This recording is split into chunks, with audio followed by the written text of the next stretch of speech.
Kita mulai ya. Innal hamdalillah nahmaduhu wa nasta'inuhu wa nastaghfiruh wa na'udzu billahi min syururi anfusina wa min sayyiati a'malina may yahdihillahu fala mudhillalah wa may yudlil fala hadiyalah.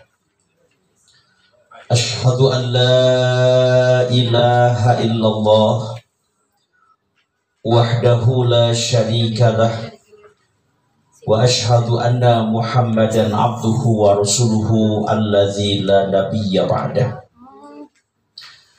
Wa qala Allah ta'ala fil Qur'anil azim, a'udzu billahi minasy syaithanir rajim. Qad aflaha man zakkaha wa qad khaba man dassaha. Wa qala Rasulullah sallallahu alaihi wasallam, ala wa inna fil jasadi mudghah idza salahat salahal jasadu kulluh wa idza fasadat fasadal jasadu kulluh ala wahiyal qalbu. Rawahul Bukhari wa Muslim. Kehadapan Sohibul Bait Pak Haji dengan Bu Hajah dan juga semua, mudah-mudahan semuanya sehat Bapak ya Pak Haji, dan mudah-mudahan rumah ini Allah limpahkan keberkahan ya kepada penghuni semuanya, dan rumah ini akan menjadi saksi nanti pada hari kiamat dipakai menjadi taklim kita semua. Dan juga Bapak Ibu para jemaah yang saya hormati dan yang Allah muliakan, mudah-mudahan kita pun senantiasa sehat walafiat Bapak ya. Alhamdulillah, kita bersyukur kepada Allah Subhanahu wa taala pada hari ini kembali kita berkumpul di tempat yang mulia ini untuk kita melaksanakan kewajiban sebagai seorang muslim tafaqquh fiddin, mempelajari, memahami ajaran agama kita yang bersumber dari Al-Quran dan juga hadis Rasulullah Sallallahu Alaihi Wasallam. Harapan dan doa kita mudah-mudahan langkah Bapak Ibu, langkah kita semua dari rumah masing-masing mudah-mudahan menjadi langkah-langkah dengan limpahan pahala Allah Subhanahu Wa Taala. Langkah yang akan menghapus dosa kita dan langkah yang akan mengangkat derajat kita di sisi Allah Subhanahu Wa Taala. Dan ilmu yang kita dapatkan pun mudah-mudahan menjadi ilmu yang bermanfaat yang akan lebih meningkatkan ketaatan kita kepada Allah Subhanahu wa taala. Bapak Ibu ikhwatul iman rahimakumullah, tema yang akan kita bahas pada pertemuan sekarang adalah pentingnya tazkiyatun nafs. Ya. Pentingnya tazkiyatun nafsi. Nah, di sini ada beberapa 3 sukata Bu. Yang pertama penting, ya. Yang kedua tazkiyah, yang ketiga nafs. Ya, tazkiyah itu artinya apa Bu? Membersihkan, ya, membersihkan nafsu, jiwa atau diri. Ya, tazkiyah ini ya berasal kalimat zaka, yuzaki, tazkiyah. Kalau Bapak Ibu ketika Ramadan suka mengeluarkan zakat fitri, zakatul fitri, ya, zakat fitrah. Artinya kalau kita mengeluarkan zakat fitrah sebagai upaya untuk mensucikan jiwa kita minal lagwi warrafath, dari perbuatan lago dan rafath, membersihkan. Ketika ibu sudah punya harta lebih sampai kepada nisab, keluarkan zakat, berarti mensucikan harta kita, ya. Nah itu tazkiyah Bu ya, artinya membersihkan. Nah, tidak ada tulis ya? Oh, sekarang nempel biasanya ini. Yes, yes, yes, yes, yes. Ya.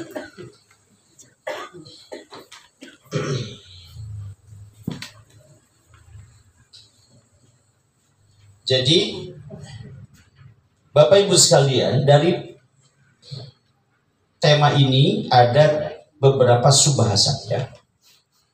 Yang pertama, apa pengertian tazkiyatun nafs? Ya. Yang kedua, ya, kenapa kita harus tazkiyatun nafs? Yang ketiga, bagaimana caranya? Yang keempat, apa jaminan Allah kepada orang-orang yang senantiasa tazkiyatun nafs? Itulah ada 4 bahasan. Jadi yang pertama tentang pengertian apa bu tadi? Pengertian tazkiyatun nafs. Ya. Tazkiyah.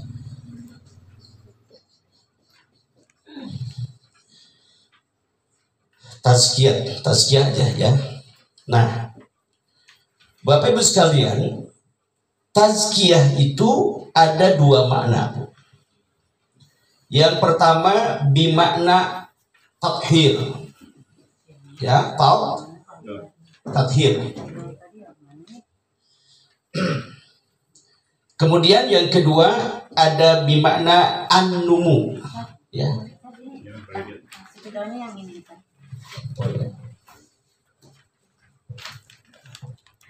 An-numu. Ya. Ini. Jadi tazkiyah ada 2 makna, Pak Bu ya. Yang pertama bimana at-tathir. Apa Bu? At-tathir. Ya, toharoh. At-tathir. Yang kedua bimana an-numu. Ya. Nah, tazkiyah bimana at-tathir artinya mensucikan. Apa Bu? Mensucikan atau membersihkan. Ya. Maksudnya adalah membersihkan sifat-sifat tercela dari jiwa kita. Membersihkan sifat-sifat kotor, membersihkan sifat-sifat tercela yang ada dalam hati kita. Katakanlah membersihkan segala penyakit hati. Ya. Kira-kira apa saja Bu yang termasuk penyakit hati Bu? 1, iri, dengki, hasud. Pakai bahasa deh. 1, iri, dengki, hasud, sombong, ria, ujub, pelit, apalagi syirik Bu ya, apalagi bakhil, apalagi banyak ya. Itulah. Jadi tazkiyah bimana at-tathir artinya membersihkan hati kita dari segala penyakitnya. Dari sifat-sifat tercela tadi ya, syirik. Ya. Syirik, apalagi Bu? Ya, hasad. Ya. Hasad apalagi? Ria dan sebagainya. Kita bersihkan itu. Ya. Nah, kenapa kita bersihkan? Ya, karena memang kita ini punya potensi begini Bu.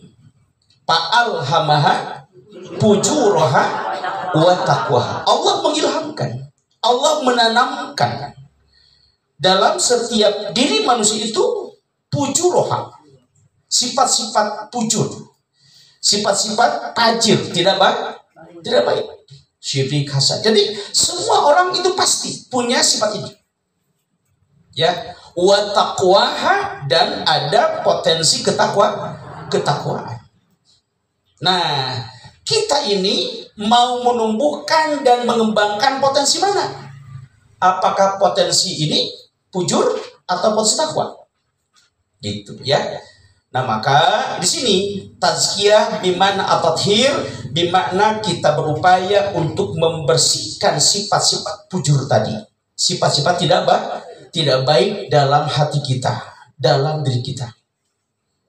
Ya. Nah, kemudian baru yang kedua, at-tazkiyah bimakna an-numu. Artinya di sini menumbuhkan. Ya, menumbuhkan sifat-sifat baik. Sifat-sifat baik. Ya. Contoh, kebalikan dari syirik apa, Bu? Syirik tauhid, menumbuhkan dalam diri kita ketauhidan kepada Allah. Kebalikan dari hasad itu dengki. Kebalikannya apa, Bu? Hasad, simpati, empati, kan gitu ya. Kemudian riya, munculkan sifat ikhlas, ya. Kemudian sifat rakus, ya. Sifat rakus munculkan sifat qanaah, gitu ya. Jadi tazkiyah bimana an-numu artinya menumbuhkan sifat-sifat baik dalam diri kita. Ya. Tauhid, kemudian empati, ya, kemudian ikhlas, kemudian qanaah, tawadhu dan sebagainya. Itu bukan. Contoh misalnya, ketika Bapak Ibu punya kebun, kita akan bertani di sana. Kira-kira sebelum kita menanam biji-bijian, langkah kita pertama apa, Bu? Membersihkan kebun itu. Ya, dibabat heula segala rong-rong gogodongan, ya, semua dibabat, dibersihkan. Supaya apa? Supaya tidak menghambat tumbuh kembangnya, ya, pertanian kita itu. Supaya tidak menghambat pertumbuhan tanaman kita itu. Maka dibersihkan dulu. Setelah dibersihkan baru ditanam. Ya. Setelah ditanam bagaimana? Dirawat. Ya, dirawat, kemudian dikasih pupuk sebagainya. Disiram. Nah, demikian pula diri kita. Kan, Bu, ya? Jadi diri kita ini ibarat kebun. Ya, kebun yang siap untuk ditanam. Nah, sebelum menanam ini, maka bersihkan. Berupaya. Nah, baru setelah dibersihkan, baru kita menumbuhkan sifat-sifat itu. Nah, Bapak Ibu sekalian, Rasul bersabda, ya, ala wa inna fil jasadi mudghah. Ini yang menjadi alasan, Bu, ya, kenapa kita harus tazkiyah, membersihkan ini. Ala wa inna fil jasadi mudghah. Ketahuilah bahwa sesungguhnya dalam jasad itu ada segumpal daging, mudghah. Idza sholahat sholahal jasadu kulluh. Apabila beres, apabila baik jasad itu, maka baiklah. Apabila baik segumpal daging itu, maka baiklah jasad itu. Semuanya. Wa idza fasadal jasadu kulluh, maka apabila rusak, maka rusaklah seluruh tubuh. Ala wahyal qalbu, ingatlah bahwa segumpal daging itu adalah al-qalbu, hati. Jadi kenapa kita harus berupaya membersihkan hati kita? Ya, karena hati itu merupakan komandan. Ini bukan. Hati itu merupakan komando anggota tubuh kita. Komando, ya, mata kita, komando telinga kita, komando lisan kita, komando tangan kita, komando kaki kita. Jadi gerak tubuh itu sangat tergantung hati. Misalnya, Kata hati ambil, ambil. Ya. Kata hati lemparkan, lemparkan. Jadi ya. Kenapa kita tadi itu harus tazkiyah? Karena ya hati kita ya ini merupakan komando seluruh anggota tubuh. Apabila hati kita baik, maka semua anggota tubuh kita pun akan baik, akan melakukan kebaikan-kebaikan. Ya, mun hati orang bersih, panon mual satu ngala tinggalina. Ya, celi mual sakuping kupingna. Ya, lisan mual omongna. Panangan mual cokotna, lamun lain cokoteun kan gitu. Kaki pun demikian, tidak akan melangkah kaki itu kalau ya dalam kebaikan. Itulah makna idza solahal jasadu kullu, apabila hati ini baik, maka anggota badan yang lain pun akan mengikuti kebaikan itu. Ya. Nah, termasuk Bu terkait dengan kesehatan. Lamun hati orang bersih, jasad orangnya bakal sehat. So, ya, semua dokter itu mengadakan sebuah diagnosa dan berkesimpulan ya bahwa sekian persen lebih banyak yang menyebabkan munculnya segala penyakit jasad itu karena hati. Ya. Kalau dari penyebab makan itu tidak seberapa. Ya. Jadi segala penyakit yang muncul dalam ya diri kita itu diantaranya karena faktor hati. Ya. Gitu Bu. Nah, itulah maknanya. Jadi ketika hati kita ya sehat, hati kita tenang, ya, maka otomatis jasad pun akan sehat. Gitu Bu. Nah, jadi kenapa Rasul itu sehat Bu? Para sahabat dulu sehat-sehat. Kenapa Bu? Karena hatinya sehat. Dan itu Bu ya. Nah, maka sekali lagi inilah alasan yang paling pokok kenapa kita harus berupaya membersihkan hati kita dari segala penyakit hati dan berupaya untuk menumbuhkan kebaikan-kebaikan dalam hati kita. Gitu ya. Nah, Bapak Ibu sekalian, secara rinci ya, ada 3 alasan kenapa kita harus tazkiyatun nafs. Yang pertama, karena tazkiyatun nafs itu merupakan salah satu di antara tugas Rasulullah SAW. Ya, Allah berfirman dalam surah Al-Jumu'ah, surah ke-62 ayat 2.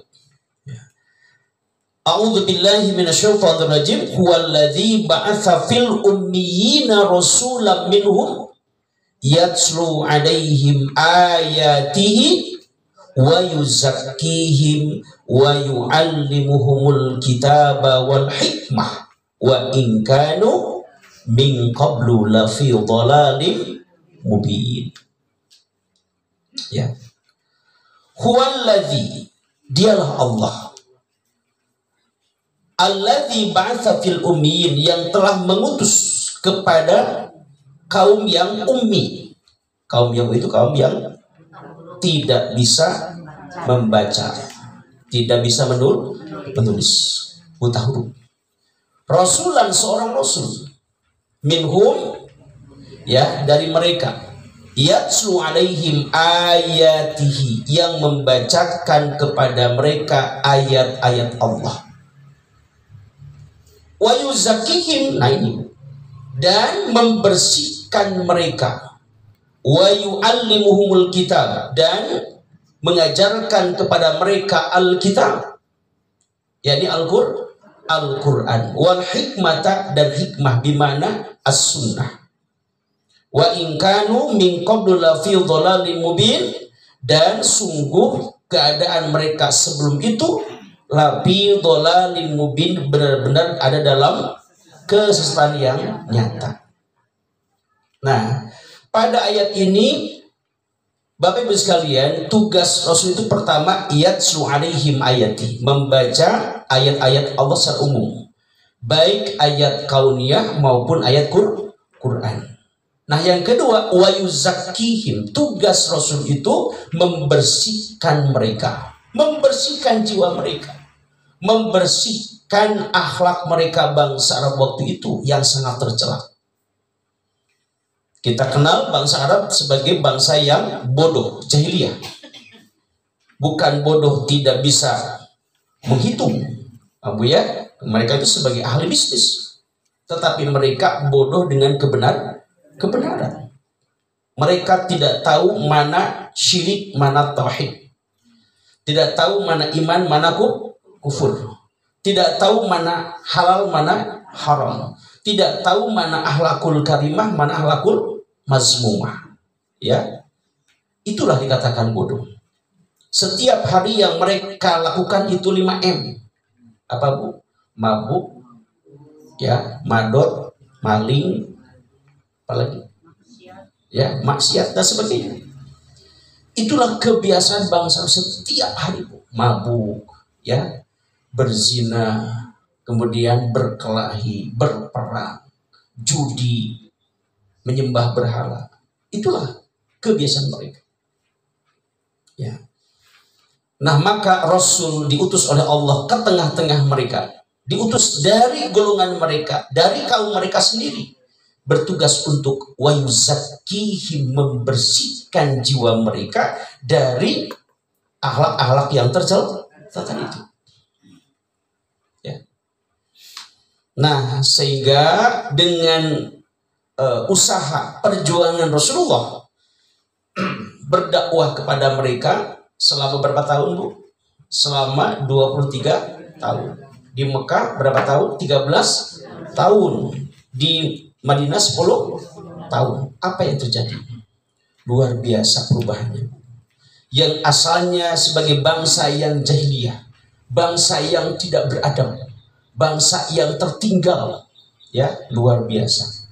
Bangsa Arab selama 23 tahun ditempa oleh Rasulullah berubah, ya, menjadi bangsa yang beradab, bangsa yang memiliki ilmu, bangsa yang memiliki akhlak yang baik, ya. Sehingga dampaknya sekarang menjadi negara yang maju. Itu, Bu. Itulah, ya. Jadi karena tazkiyatun nafs itu, ya, merupakan tugas ke Rasul. Nah, Bapak bisa lihat, luar biasa kita lihat, ya, bagaimana perubahan bangsa Arab ketika sudah dirubah hati mereka, ya. Sudah dirubah Rasulullah, hati mereka yang asalnya bodoh menjadi bangsa yang beradab, maka otomatis itu berdampak terhadap perubahan bangsa, perubahan negara. Asalnya bangsanya bangsa yang tertinggal, ya, tidak pernah tidak pernah diperhatikan, tidak pernah diperhitungkan bangsa-bangsa yang lain. Nah, sekarang bagaimana keadaannya? Berbalik luar biasa.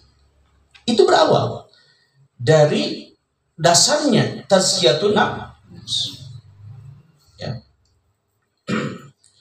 Sehingga nanti saya membuat satu judul itu Tauhid Membawa Kemakmuran. Itu saya tulis, saya makalahnya Tauhid Membawa Kemakmuran. Hati yang bertauhid itu luar biasa. Bagaimana kemakmuran kota Mekah sekarang ini, ya.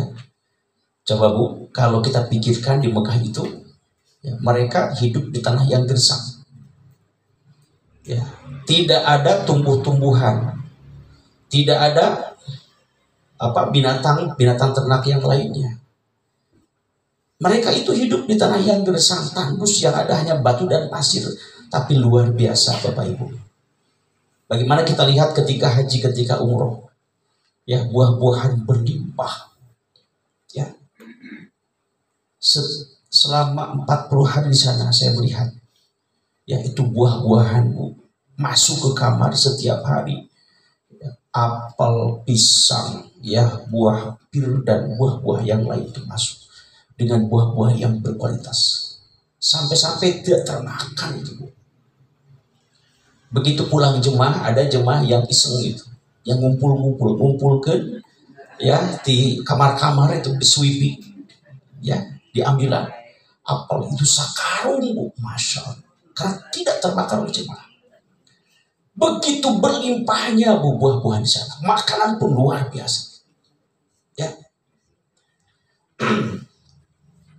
Makan yang lain, wah apalagi, ya, setiap hari itu kan jemaah itu mendapatkan apa itu santunan makanan, roti dan sebagainya. Jadi apa karena teka caturkan nih Bu, kemakmuran di kota Mekah itu merupakan dari doa Nabi Ibrahim ya terakhir. Dan yang paling utama kan itu dampak dari perubahan hati sehingga membawa kemakmuran gitu. Nah jadi kalau kita hidup ingin makmur, itu diantaranya hati yang harus bersih dari kemusyrikan, tanamkan ketauhidan. Nah, ini Bapak Ibu sekalian. Kemudian yang kedua, kenapa kita harus tazkiyatun nafs? Karena ya hati kita itu senantiasa kotor. Ya, seperti rumah Bapak Ibu, rumah di sini kan, setiap hari masuk debu, ada kotoran. Nah, maka setiap hari juga ya Bu Haja, Kepala Putra, Putu membersihkan baik di sapua, di pel, kan begitu ya, bahkan pakai risol supaya tidak ada kuman. Nah demikian pula hati kita, setiap hari kita dikotori dengan debu kesalahan, dengan debu-debu dosa. Kita disiapkan.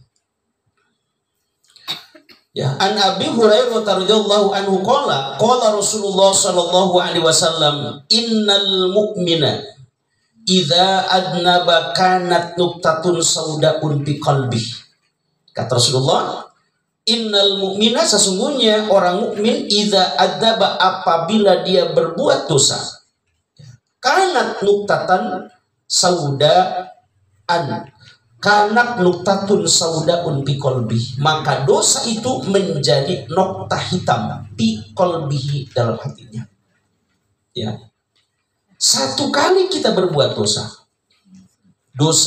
melalui mata kita, dosa melalui apa Bu? Kita, dosa melalui lisan kita. Yang paling banyak dosa di sini Bu tuh. Ya. Makanya ini rahasianya. Kenapa ada yang berkata, nah sunah hari nuga dosa nak bujur, do dibersihkan muka.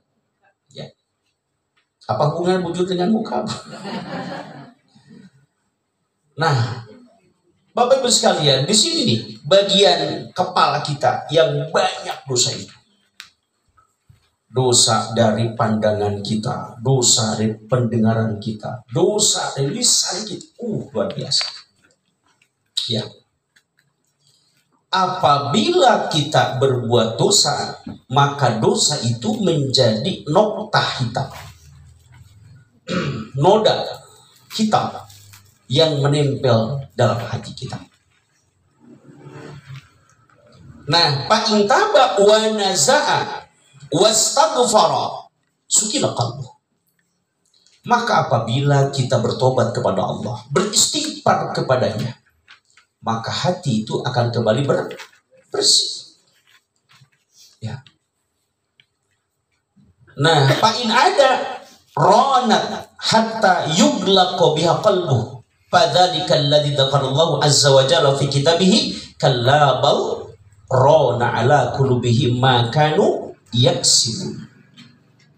apabila dia mengulang dosa itu, dia berbuat dosa dan dia tidak pernah bertobat, tidak pernah beristighfar kepada Allah, maka akan semakin banyak nokta-nokta hitam yang akan menempel dalam hatinya. Itulah yang disebut dengan ron. Ron, apa itu ron itu, Bu? Ya, kalabar ron. Ron itu kotoran, dosa, nokta hitam. Ya. Maka yaksibun disebabkan dosa-dosa yang mereka perbuat. Itu yang mereka kerjakan. Nah, ini Pak Bu, kita itu manusia. Ya, Rasul menyatakan bahwa kullu bani Adam khotta'un. Setiap anak Adam itu banyak berbuat salah. Jadi berbuat salahnya itu kita bukan sekali dua kali, Bu, tetapi khotta'un, banyak berbuat salah, banyak berbuat dosa tuh. Kan kadang-kadang perasaan urang we eta mah, Bu. Ya, asal teu pernah berbuat dosa, sok Bu. Ya, teh ejing di ayeuna Ibu kantos berbuat dosa. Betul. Naon dosa naon abdi. Gitu. Ya, begitulah Bu. Perasaan kita merasa tidak pernah berbuat dosa. Padahal perasaan seperti itu persis seperti Bapak Ibu duduk di atas karpet ini. So, kalau karpet ini sudah lama tidak dibuka, ada apa di bawah? Di atas relatif agak bersih, tapi ketika dibuka ada apa? Ada debu, ada banyak kotoran. Itulah perumpamaan dosa kita. Asal tuh ngerasa dosa, asal bersih. Padahal kalau dibuka oleh Allah, apa yang ada dalam hati kita? Dosa tidak sojau. Maka Allah berfirman, fala tuzakku anfusakum, jangan kalian merasa bersih dari dosa, kata Allah. Ya. Nah, ini Bapak. Jadi kata Rasulullah, apabila kita berbuat dosa, satu kali dosa, ya, maka dosa itu akan menjadi nokta hitam dalam hati kita. Namun apabila kita berbuat dosa, kemudian kita bertobat kepada Allah, beristighfar kepadanya, sukilah qalbu, hati itu akan kembali bersih. Namun apabila terus-terusan berbuat dosa dan dia tidak ada upaya untuk bertobat, beristighfar pada Allah, maka akan semakin banyak noda-noda hitam yang menempel dalam hati kita. Ya. Kalau sudah banyak, Bu, noda-noda hitam menempel dalam hati kita, apa yang terjadi? Maka hati kita akan mengeras. Disebut dengan qaswatan qalbu, qasyah. Ya. Akan mengeras hati kita. Allah berfirman, kalau hati sudah keras, fahiya kal hijarah. Hati itu seperti keras, seperti batu. Ya. Au asyaddu qaswah, bahkan lebih keras daripada batu. Batu ada yang terbelah memancarkan air. Batu ada yang jatuh dari gunung. Ya. Min khasyatillah, takut kepada Allah. Itu batu. Jadi kalau hati manusia sudah keras, maka lebih keras daripada batu. Jadi benda-benda padat yang keras itu batu. Ya, coba kalau saya tanya Bu, kalau besi dengan batu keras mana? Keras besi, keras batu? Keras batu. Air besi mah diduruk meleleh. Kalau batu dikulut, angare batu. Diduruk batu. Jadi itulah Quran mengumpamakan seperti batu. Karena batu itu batu yang sangat, benda yang sangat padat dan keras, tidak bisa hancur dengan dibakar. Itu. Nah, ada yang lebih keras tinimbang batu, apa? hati manusia. Itu Bu. Tadi kalau batu ada yang terbelah Bu ya. Sakeras-kerasna batu ada yang batu terbelah memancarkan air. Ada batu yang jatuh dari gunung jatuh kepada Allah. Tetapi kalau hati sudah mengeras, waduh, dinasehatan tengah denge, ya, di pepatahan ngabuge, ya, diperingatkan anger kene, di demo ada joget Bu, ya, itulah gambar hati yang keras, itu cekurat dasar gurat. Dasar boga hati gurat batu. Nah, itu susah.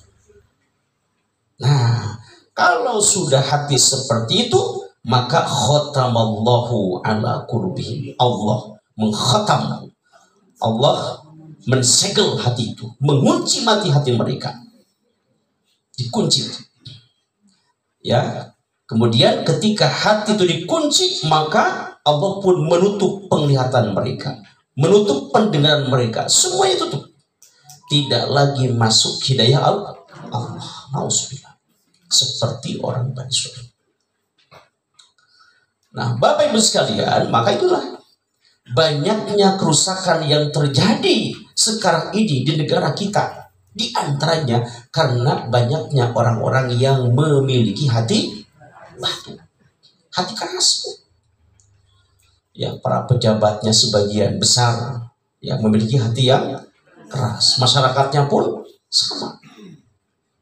Nah, sehingga wajar ya kalau di negara kita banyak terjadi kekacauan, banyak terjadi kehancuran. Kenapa itu? Banyak orang-orang yang memiliki hati yang sudah keras, tidak bisa dinasihati. Gitu. Akibat apa? Akibat dosa yang menumpuk dalam hati mereka yang tidak dibersihkan. Nah ini Bu. Nah, Ibu sekalian, Bapak Ibu sekalian, inilah pentingnya kita tazkiyatun nafsi itu. Urang sieun lamun urang oge boga hati anu keras. Gitu, sieun Bu. Ya. Maka dengan demikian jangan sampai kita tenang-tenang saja. Ya, bisi urang teh boga dosa anu teu kabersihan. Gitu. Kenapa ilmu? Ya misalkan begini Bu Punten. Ya, kenapa setiap hari kita datang ke majelis ilmu tapi nah hati teh tuh robah-robah wae. Gitu. Nah ilmu teh teu aya anu nyangsan. Asup ti cepil katuhu keluar ti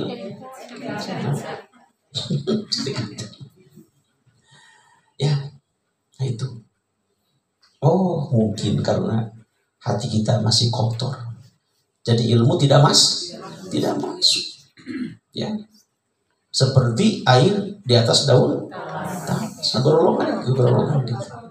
Kenapa? Karena dalam daun tas itu ada klem yang tidak tembus air, gitu. Nah itu. Nah, kemudian yang ketiga, kenapa kita harus tazkiyatun nafs? Karena tazkiyatun nafs itu merupakan sebab kita mendapatkan keberuntungan atau al-falah. Qad aflaha man zakkaha wa qad khaba man dassaha. Sungguh beruntung orang yang senantiasa membersihkan jiwanya. Bapak Ibu sekalian, nah dengan dosa itu ya akan menjadi penghalang kita mendapatkan rezeki, betul tidak? Ya. Ketika seseorang itu berbuat dosa, maka Allah memerintahkan kepada malaikat, wahai malaikat, tahan rezeki si fulan itu, jangan engkau berikan kepadanya karena dia berbuat dosa. Jadi rezeki itu menjadi penghalang kita mendapatkan rezeki. Ya. Yang kedua, dengan dosa pun akan menjadi penghalang terkabulnya doa-doa kita. Ya. Dengan dosa pun menjadi penghalang kita mendapatkan rahmat Allah Subhanahu wa taala, mendapatkan keberkahannya. Ya. Bahkan pintu surga pun tertutup bagi mereka orang yang berbuat dosa. Nah, ketika dosa itu kita bersihkan dan Allah mengampuni, Allah memaafkan semua dosa-dosa kita, maka semua yang tadi tertutup itu akan terbuka untuk kita. Pintu rezeki asalnya terhalang terbuka, ya, ngocor ke orang terus lancar rezeki itu. Kemudian setiap doa yang kita panjatkan kepada Allah, Allah mendengar dan Allah mengabulkannya. Kemudian rahmat barokah Allah melimpah kepada kita. Bahkan pintu surga pun terbuka lebar untuk kita, karena kita sudah diampuni dosa oleh Allah Subhanahu wa Ta'ala. Begitu. Itulah keberuntungan orang-orang yang senantiasa membersihkan jiwanya. Satu, rezeki akan lancar. Ya. Yang kedua, doa akan dikabulkan. Yang ketiga, akan mendapatkan rahmat barokah Allah. Yang keempat, pintu surga pun akan terbuka. Itulah keberuntungan orang-orang yang senantiasa membersihkan jiwanya. Ya. Saya ulang, Bu, ya. Jadi ada 3 sebab utama kenapa kita harus tazkiyatun nafs. 1, karena tazkiyatun nafs itu merupakan salah satu tugas Rasul. Ya, yang kedua, ya, karena takut hati kita menjadi keras dan dikunci mati oleh Allah. Nah, yang ketiga, ya, supaya kita mendapatkan keberuntungan, gitu. Ya. Nah, sekarang bagaimana caranya ini, Bu? Bagaimana cara untuk membersihkan jiwa kita itu? Yang pertama, dengan memperbanyak istighfar yang disertai dengan taubatan nasuha. Ya. Dasarnya surah Al-Imran, surah ketiga ayat 135. Walladzina idza fa'alu fahishatan aw zalamu anfusahum dzakarullaha fastaghfaru lidzunubihim wa may yaghfiru dzunuba illallah wa lam yusirru ala ma fa'alu wa hum ya'lamun. Silakan, Bu, bacakan terjemahnya. Tadi aja. Silakan, Bu, siapa yang mau baca?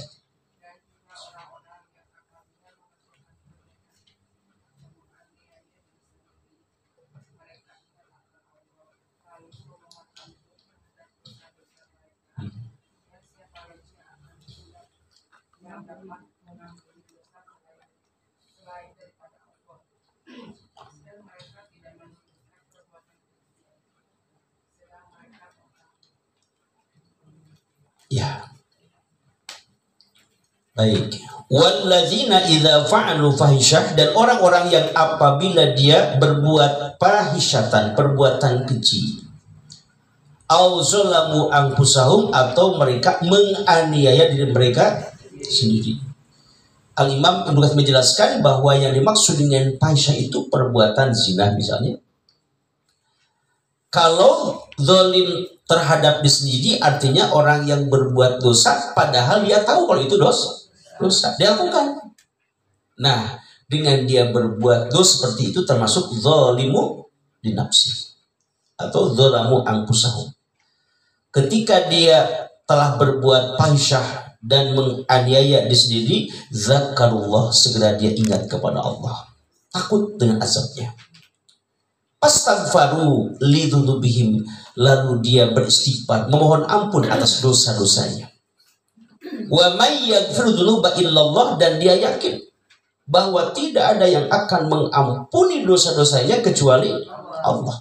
Wa lam yusirru ala ma fa'alu, kemudian dia tidak mengulang lagi perbuatan dosa itu, wa hum ya'lamun, padahal dia mengetahuinya. Ya. Inilah istighfar yang disertai dengan taubatan nasuha. Nah, maka Bapak sekalian, cara taubatan nasuha itu pertama, ya, ayyanda ma'alafi, kita menyesal akan perbuatan dosa itu. Aduh, gawe dosa. Ya. Lain kaduhung, aduh kaduhungnya itu sampurna dosana. Bukan. Ya.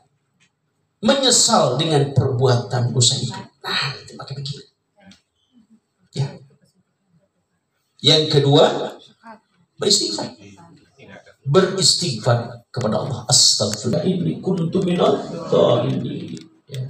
Allahumma anta rabbi la ilaha illa anta khalaqtani wa ana abduka wa ana ala ahdika wa wa'dika mastata'tu a'udzu bika min syarri ma sana'tu abu'u laka bi ni'matika alayya wa abu'u bi dzambi faghfirli fa innahu la yaghfiru dzunuba illa anta.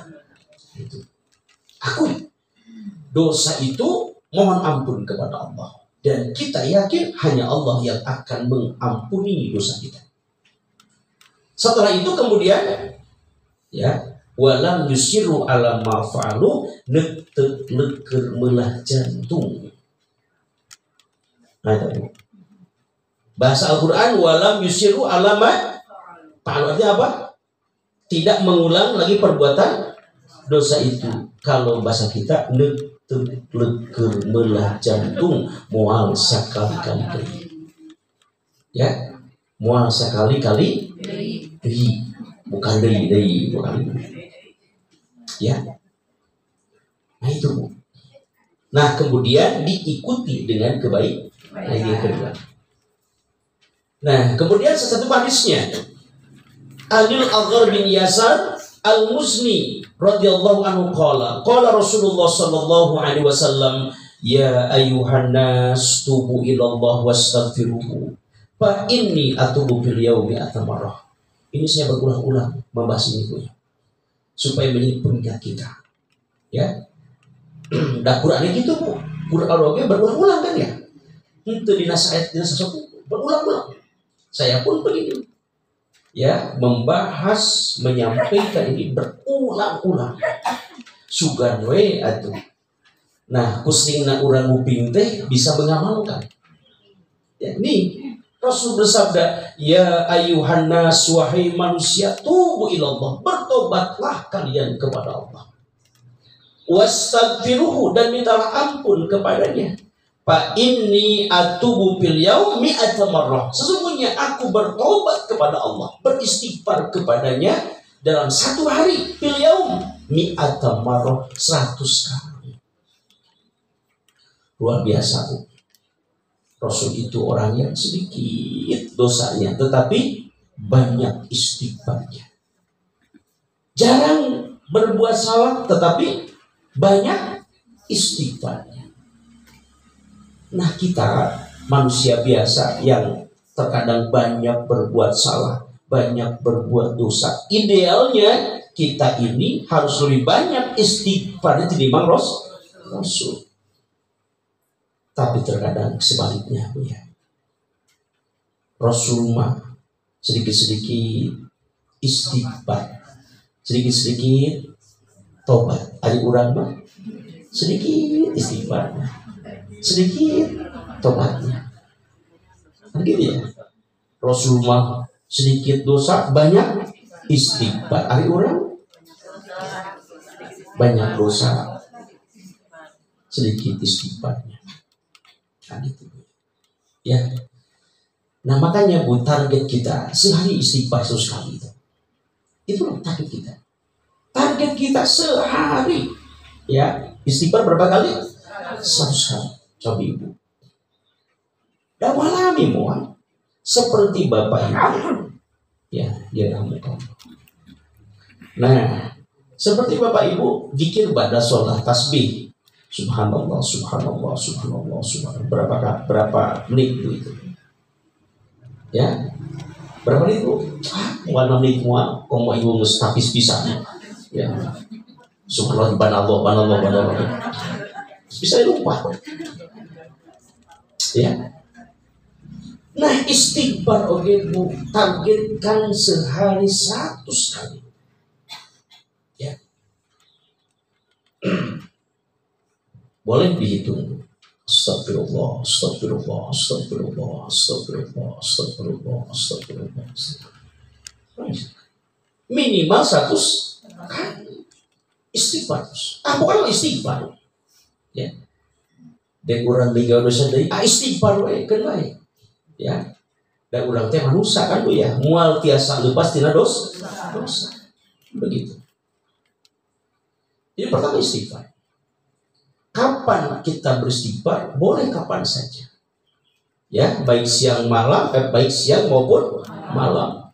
Baik ketika duduk, ya, berdiri ataupun berbaring. Silakan. Ya, istighfar.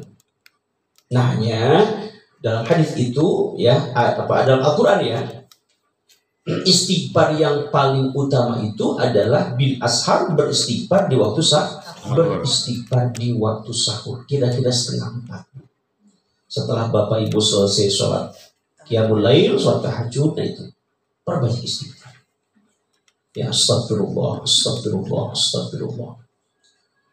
Nah, orang yang memperbanyak istighfar di waktu sahur itu merupakan ciri orang yang bertakwa yang pasti akan masuk surga. Lihat di dalam surah Az-Zariyat itu.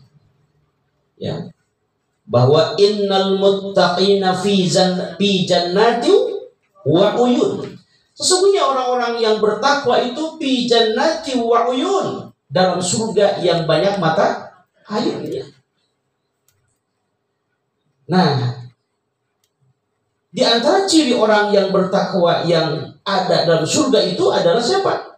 Kanu qalilan minal laili ma yahjaun. Di awalnya kan kanu itu termasuk orang-orang yang berbuat baik. Yang kedua, orang yang sedikit tidur di waktu malam. Ya, wa bil asharikum yastaghfirun, dan di waktu sahur mereka beristighfar kepada Allah. Itu luar biasa. Jadi lamun Bapak Ibu hoyong ningali ahli surga ke aya dunia, berarti orang-orang yang memperbanyak istighfar di waktu sahur surga. Ngan masih ada hidup di dunia.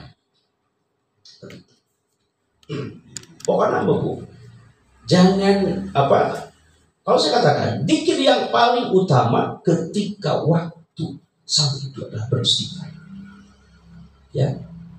Kenapa? Karena pada 1/3 malam akhir itu, 3:30 itu Allah turun ke langit dunia. Dan di sana Allah memberikan sebuah jaminan, mayyad'uni, barang siapa orang yang berdoa kepadaku Pak Aji balahu, aku akan mengabulkannya.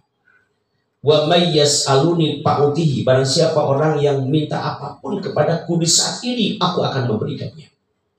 Wa mayyastaghfiruni, barang siapa orang yang beristighfar kepadaku di saat ini, fa'aghfirlahu, maka aku akan mengampuni dosa-dosanya.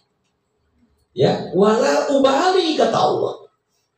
Dan aku tidak peduli sebanyak apapun dosa hambaku itu.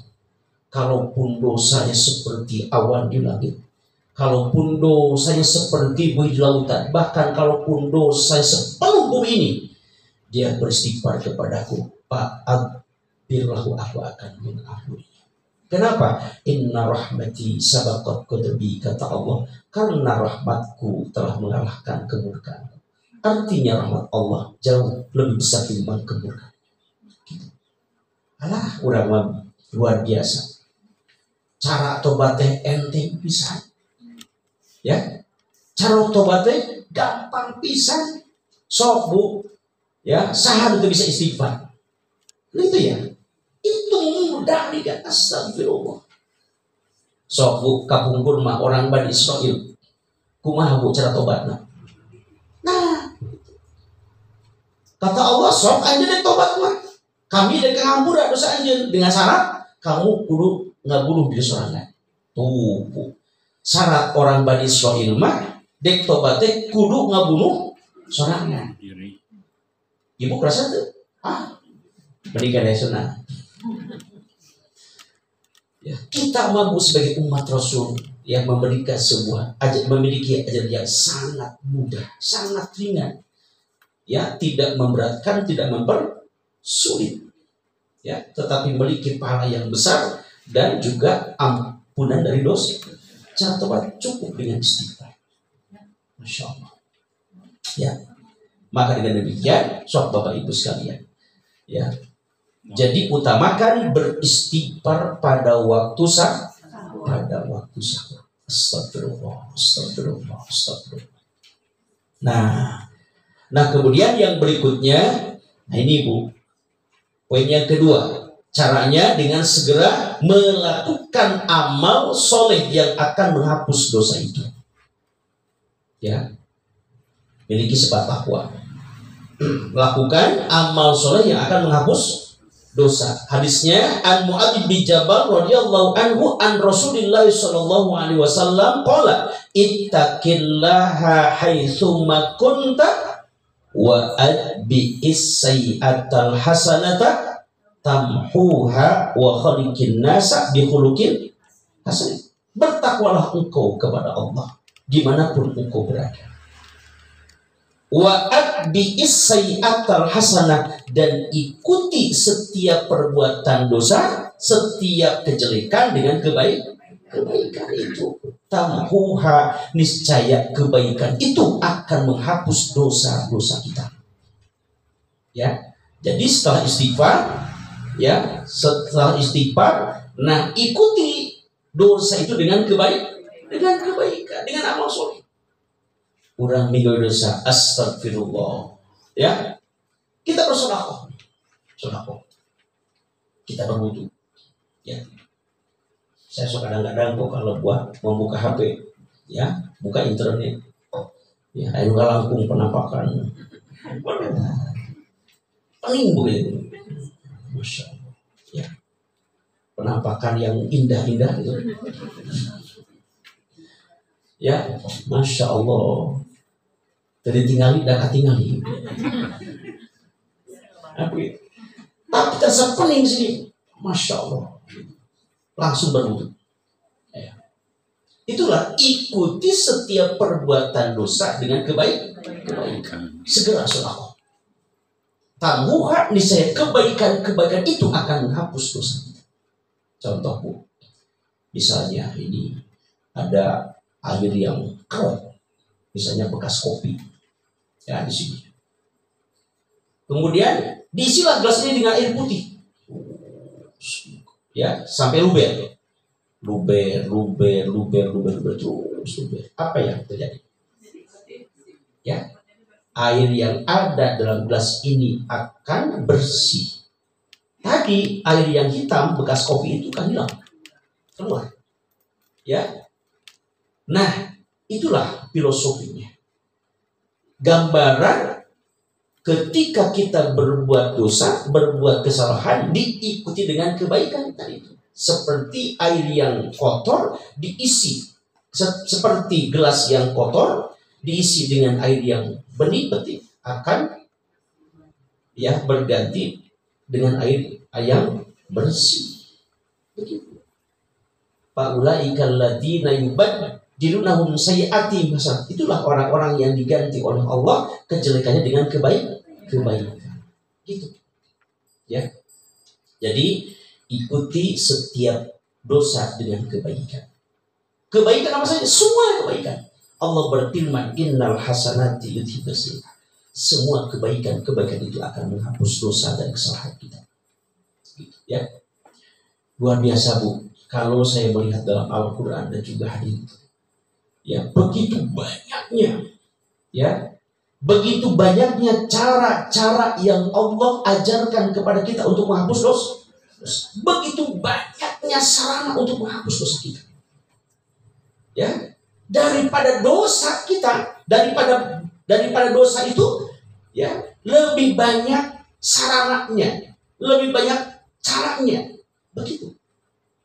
Ini sebagai bentuk pembelaan Allah kepada kita supaya orang tidak masuk neraka. Ya, cobi. Ya, misalkan ini Bu, sarana menghapus dosa. Semua kebaikan akan menghapus dosa. Ya, wudu menghapus dosa, sholat menghapus dosa, sedekah menghapus dosa, langkah bapak ibu datang dari rumah ke sini untuk mencari ilmu akan menghapus dosa. Saum Ramadan menghapus dosa yang telah lalu. Masuk lagi kepada bulan haji, saum Arafah 1 hari akan menghapus dosa 2 tahun. Begitu ya. Masuk lagi bulan Muharram. Ya, kita laksanakan saum Asyura 1 hari. Itu akan 2 hari ya, akan menghapus dosa yang telah lalu. Kan begitu. Misalnya ketika sholat, ya, ketika sholat kita membaca amin. Amin berbarengan dengan aminnya imam. Maka kata Rasulullah, "Ghufir lahu ma taqaddama min dhanbi." Dosanya kami ampuni. Begitu. Ya. Dan banyak lagi. Jadi lebih banyak sarana yang Allah berikan kepada kita, lebih baik caranya daripada dosa itu. Ah gitu Bu. Ariku ilmu mah geningan. Ya, cara untuk meraih surga teh gampang, mudah. Kan begitu. Nah, kemudian yang ketiga, ya, cara untuk membersihkan jiwa kita dari dosa itu dengan cara kita bersobar dalam menghadapi ujian hidup. Ya, kenapa? Karena ujian hidup itu hakikatnya akan menghapus dosa itu. An Abi Sa'id Al-Khudri wa Abi Hurairah radhiyallahu anhuma anin Nabi sallallahu alaihi wasallam qala ma yusibul muslima min nasabin wala hammin wala hazanin wala ada wala ghammin hatta syaukah yushakuha illa kafarallahu biha min khotoya. Hadis muttafaqun alaih. Ya, seorang muslim yang tertimpa kecelakaan, ya, kemudian tertimpa kemelaratan, kegundahan, kesedihan, kesakitan maupun kedukacitaan, sampai yang tertusik duri pun urang kacuku kacugaku cucu. Ya, kacugaku cucu. Kaberian. Adik kaberian kutulang muding Bu. Ya, kaberian kacugaku cucu lagi. Hatta syaukatu yusakua, sehingga dia tertusuk duri yang kecil. Kemudian dia sobar menghadapi hal itu, illa kafarallahu biha min khotoya, kecuali Allah akan menjadikan semua itu sebagai penghapus akan dosa-dosanya. Begitu. Nah ini jadi poin yang ketiga, dengan sobar menghadapi ujian. Ya, yakin bahwa ujian yang Allah timpakan kepada kita, ya, itu akan menghapus semua dosa dan kesalahan kita. Bapak Ibu lihat, itulah cara yang Allah ajarkan kepada kita untuk tazkiyatun nafs, ya. Nah, apa yang kita dapatkan dari usaha kita untuk membersihkan jiwa kita itu? Ya, Allah akan mengampuni semua dosa-dosa kita. Rezeki kita akan lancar, akan terbuka luas. Yang ketiga, rahmat barokah Allah akan melimpah kepada kita. Gitu ya. Nah, hati kita pun akan tenang, akan tentram. Ya. Kemudian Allah pun akan membukakan untuk kita pintu surga seluas-luasnya. Ya. Lihat dalam surah At-Tahrim itu ya. Apa itu? Ya ayyuhalladzina amanu tubu ilallah taubatan asa rabbukum ayyukaffiru ankum sayi'atikum wa yudkhilkum jannatin tajri min tahtihal anhar. Ya. Baik sekalian, nah itulah bahasan kita pada hari ini, pentingnya tazkiyatun nafs. Mudah-mudahan menjadi ilmu yang bermanfaat yang dapat kita amalkan dalam kehidupan sehari-hari, dengan terus kita membersihkan jiwa kita dari noda dosa, dengan harapan mudah-mudahan kalaupun di saat kita kembali kepada Allah, kita kembali kepadanya dengan membawa jiwa yang bersih. Amin ya rabbal alamin. Rabbana zalamna anfusana wa in lam taghfir lana wa tarhamna lanakunanna minal khasirin. La ilaha illa anta subhanaka inni kuntu minadh dhalimin. Rabbana faghfir lana dhunubana wa kaffir anna sayyi'atina wa tawaffana ma'al abrar wa tawaffana muslimin. Rabbana wa atina ma wa'adtana 'ala rusulika wa la tuhsina yaumal qiyamah innaka la tukhliful mi'ad. Rabbana la tu'akhidna in nasina aw akhtana. Rabbana wa la tahmil 'alaina isran kama hamaltahu 'alal ladzina min qablina. Rabbana wa la tuhammilna ma la taqata lana bih wa'fu 'anna waghfir lana warhamna anta maulana fansurna 'alal qaumil kafirin. Rabbana atina fid dunya hasanah wa fil akhirati hasanah wa qina adzabannar. Aku lupa lihat astagfirullah li wa lakum. Assalamualaikum warahmatullahi wabarakatuh. Ditanya dulu kan, kalau kita menghadiri majelis taklim, ada malaikat nggak yang menemani kita?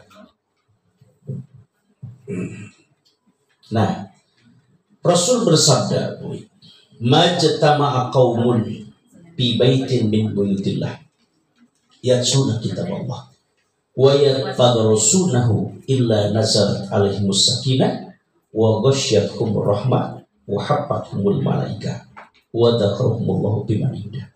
Ya. Itu ada 4 keuntungan bagi orang-orang yang duduk dalam majelis ilmu. Kalau dalam majelis itu yang dibacakan Al-Quran dan Sunnah. Yasluna kitab Allah, mereka membaca kitab Allah, wa yatadarasunahu, dan mempelajarinya tadi ilmu tasawuf dari ya. Maka bagi mereka pertama akan mendapatkan as-sakinah, ketenangan hati. Makanya saya suka husnudzon kalau ada jemaah yang tidur ketika dalam majelis ilmu saking ketenangan hati. Ya, minimal di majelis taklimah mualu lagi gitu. Mualu lagi. Yang kedua, wa ghasyiyatuhumur rahmah, dia akan diliputi dengan rahmat Allah. Yang ketiga, wa hafathumul malaikah, mereka akan dikelilingi oleh para malaikat. Jadi kalaupun Bapak Ibu tidak melihat di sini ada malaikat, nah malaikat mah goib bu, lain goib lah bisa tinggal lima. Ya, kita yakin di sini hadir para malaikat, kita semua, bahkan berdoakan kita. Malaikat mana Ustaz? Ya, Malaikat semua malaikat. Saya sebutkan ya, la ya'lamu adadha illallah, tidak ada yang mengetahui jumlah ya dan jenis malaikat kecuali Allah. Allah bukan malaikat.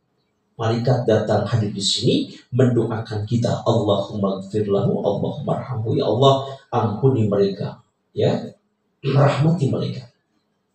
Wa dzakarahumullahu biman indah, dan orang yang duduk dalam majelis itu akan menjadi orang-orang yang menjadi kebanggaan Allah. Disebutkan di hadapan malaikat. Dzalika ibadi, kata Allah, itulah hamba-hamba luar biasa. Ya, maka dengan demikian Bapak sekalian jangan sampai berhenti datang ke majelis ilmu. Selama kita sehat, selama kita masih hidup, silakan terus datang. Kecuali upama terus pensiun dalam dunia, beliau sudah datang oke. Ya, boleh datang oke dah. Demikian Pak ya.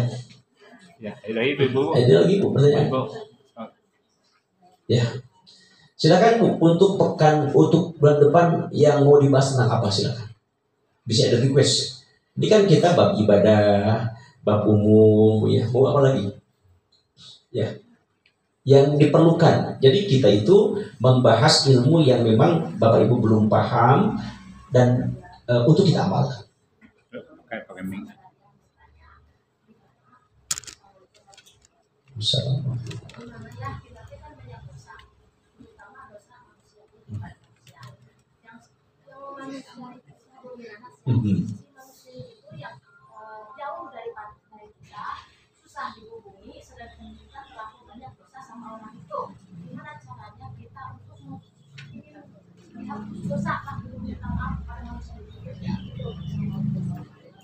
Waalaikumsalam warahmatullahi wabarakatuh. Ya, sebanyak apapun dosa kepada Allah sangat mudah untuk bertobat Bu ya. Tadi itu sekalipun dosa kita sepenuh bumi kepada Allah, ya sangat mudah untuk bertobatnya dengan cara beristighfar, taubatan nasuh, sangat mudah. Tapi sekecil apapun dengan dosa, sekecil apapun dosa yang berkaitan dengan manusia, sangat besar, sangat berat, ya susah untuk bertobatnya. Allah tidak akan mengampuni dosa kita kalau dosa itu yang berkaitan dengan hak Adam. Sebelum kita saling memaafkan, yang berkaitan dengan hak mereka sebelum kita mengembalikan haknya. Aduh, kumaha Ustaz, bakal mesul. Ya tepat-tepat di hubungan terus deketik. Caranya bagaimana? Mintakanlah ampun kepada Allah untuk dirinya. Begitu. Mintakan ampun kepada Allah untuk dosa-dosanya. Ya. Nah, ketika Allah mengampuni, memaafkan dosa dia karena doa-doa kita, maka Allah pun akan mengampuni dosa-dosa kita. Gitu ya. Begitu Bu. Dengan cara apa? Memintakan ampun untuknya. Karena kan doa seorang muslim bidzahiril ghaib, ya, dikembalikan, atau doa seorang muslim kepada muslim yang lain dan dia tidak tahu kalau dia sedang didoakan, maka akan diambilkan oleh para malaikat. Kata malaikat, walaka bimithli, bagimu ya sepertinya. Kalau dia diampuni dosa oleh Allah, maka kamu pun akan diampuni begitu. Gitu ya? Ya. Sudah Bu? Ya. Baik. Cukup berbeda? Ya, baik, demikian Bu ya. Bulan depan mau apa Bu? Yang silakan. Ada request? Wah, berarti semua sudah paham. Semua sudah paham. Ya, sudah paham ya.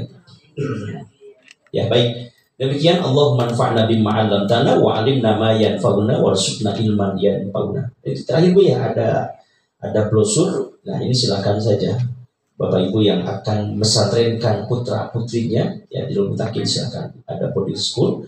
Nah, kita punya program kaderisasi santri untuk menjadi pelanjut perjuangan dakwah ya. Aku lupa hadza astagfirullah. Assalamualaikum warahmatullahi wabarakatuh.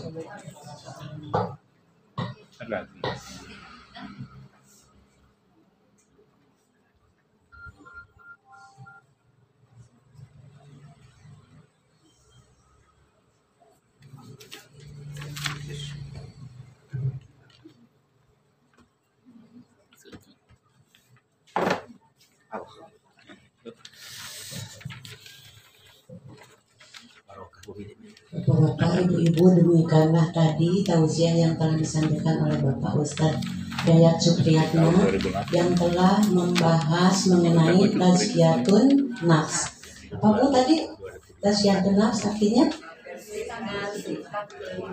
Ya, membersihkan, mensucikan hati kita dari segala keburukan dan mengeluhkan sifat-sifat yang baik. Semoga kita akan menjadi orang-orang yang beruntung, yang senantiasa beristighfar kepada Allah Subhanahu wa Ta'ala dan melakukan taubat nasuha. Bagaimana Bu tadi taubat nasuha?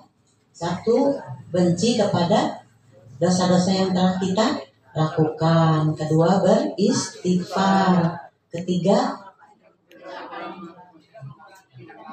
tidak melakukan lagi dosa tersebut dan diikuti dengan amal-amal soleh seperti infak, sedekah dan kebaikan yang lainnya.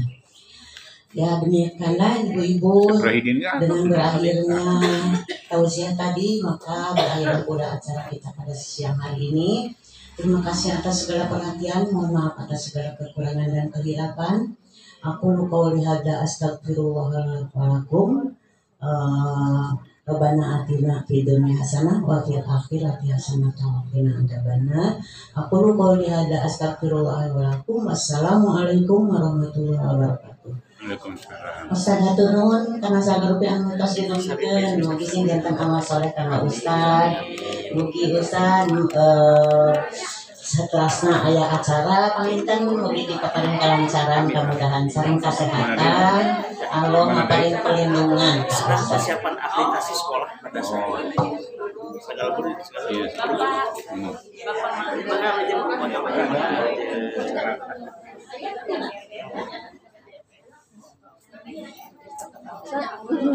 apa kasih?